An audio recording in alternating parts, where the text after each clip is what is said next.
श्रावण महीना।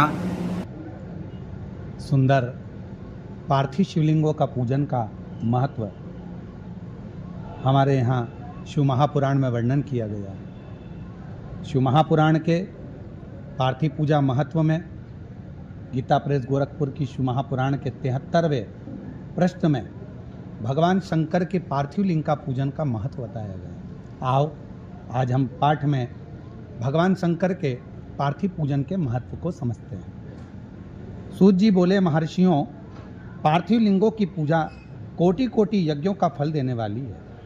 कलयुग में लोगों के लिए शिवलिंग पूजन जैसा श्रेष्ठ दिखाई नहीं देता है।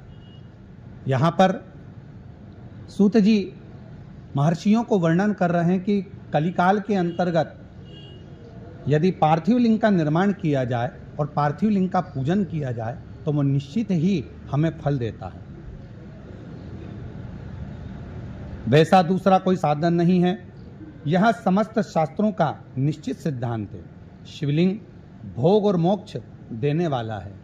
जब हम भगवान शंकर का पार्थिव लिंग का पूजन करते हैं, किसी कामना से करते हैं, किसी कार्यवश करते हैं, मोक्ष की प्राप्ति के लिए करते हैं, तो शिव महापुराण की कथा कहती है कि वो प्रत्येक कामना को पूर्ण करता है।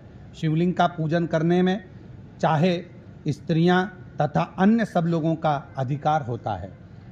हम ज़्यादातर लोग कहते हैं कि स्त्रियां शिवलिंग का पूजन नहीं कर सकती या भगवान शंकर का अभिषेक पूजन नहीं कर सकती, पर यहाँ पर स्वयं सूत जी बोल रहे हैं कि शिवलिंग का पूजन करने में स्त्रियों का तथा अन्य सब लोगों का अधिकार है। द्विजों के लिए वैदिक पद्धति से शिवलिंग का पूजन करना चाहिए।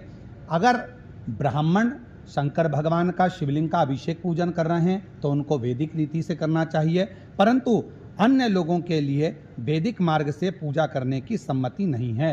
यदि साधारण व्यक्ति है, कोई अन्य व्यक्ति है, जिस भाव से भगवान शंकर के पार्थिव लिंग का पूजन करना है वो कर सकता है। उसमें उसको जरूरी नहीं कि वैदिक पद्धति से ही करेगा।